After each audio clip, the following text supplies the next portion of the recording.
জুনের মধ্যে পুঁজিবাজারকে ভালো অবস্থানে নেওয়ার কথা জানিয়েছেন ঢাকা স্টক এক্সচেঞ্জের চেয়ারম্যান মমিনুল ইসলাম। বিগত 15 বছরের সমস্যাগুলো এরই মধ্যে চিহ্নিত করা হয়েছে জানিয়ে তিনি বলেন, দ্রুত প্রয়োজনীয় সংস্কারের মাধ্যমে বিনিয়োগকারীদের আস্থা ফেরাতে কাজ করা হচ্ছে। শুভ মাহফুজের রিপোর্টে বিস্তারিত। 2009 সালে আওয়ামী লীগ সরকার ক্ষমতায় আসার এক বছর পরই ভয়াবহ পতনে পড়ে দেশের পুঁজিবাজার। এরপর বিগত সরকারের 15 বছরের নিয়ন্ত্রক সংস্থার পক্ষ থেকে বারবার আশ্বস্ত করা হলেও ঘুরে দাঁড়াতে পারেনি পুঁজিবাজার।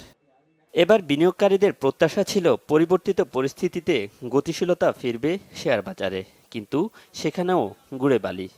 এমন বাস্তবতায় শনিবার ঢাকা স্টক এক্সচেঞ্জের চেয়ারম্যান মনিরুল ইসলামের সাথে মতবিনিময়ে বসেন capital market journalist forum. CMJF talk শিরোনামের এই সভায় সাংবাদিকদের বিভিন্ন প্রশ্নের জবাব দেন ডিএসই এর চেয়ারম্যান।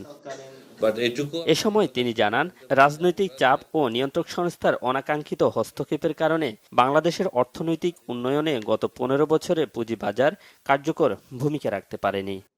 বাংলাদেশের ক্যাপিটাল মার্কেট ভীষণভাবে সংকুচিত এবং এর যে আমাদের অর্থনীতিতে ভূমিকা রাখার কথা সেটা রাখতে পারেনি এখন পর্যন্ত, এবং গত 15 বছরে বরং আমরা ক্রমাগত পিছিয়ে গেছি। যেখানে আমাদের আশেপাশের দেশগুলোতে আমরা দেখেছি যে তারা কিন্তু অনেকটা এগিয়ে গেছে পুঁজিবাজারকে ডেভেলপ করার জন্য। আগামী জুনের মধ্যে দেশের পুঁজিবাজারকে ভালো অবস্থানে নেয়ার ব্যাপারে আশাবাদী ঢাকা স্টক এক্সচেঞ্জের চেয়ারম্যান। জানান, সংস্কারের পাশাপাশি বিনিয়োগকারীদের আস্থা ধরে রাখতে এরই মধ্যে নেয়া কিছু পদক্ষেপের কথা।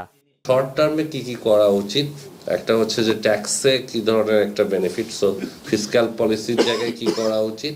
দ্বিতীয়ত, খুব দ্রুত কিছু ভালো শেয়ারকে আমরা কিভাবে মার্কেটে আনতে পারি। তৃতীয়ত, কিছু কিছু প্রতিষ্ঠান আপনারা জানেন যে নেগেটিভ ইকুইটির কারণে এই মুহূর্তে ঢুকছে, সেখানে কি করা সম্ভব, সরকার থেকে কি সহযোগিতা আনা সম্ভব। এবং চতুর্থত, আমাদের অতীতে যেটা সবচেয়ে বড় দুর্বলতা ছিল, ইনসাইডার ট্রেডিং অ্যান্ড ম্যানিপুলেশন, সেই জায়গাটাতে জিরো টলারেন্স রাখা। এই মুহূর্তে ডিএসইতে সরকার বা অদৃশ্য শক্তির কোনো হস্তক্ষেপ নেই বলেও জানান ডিএসই চেয়ারম্যান। এই সময়টাতে আমরা কোন ধরনের। শুভ মাহফুজ, বাংলা ভিশন, ঢাকা।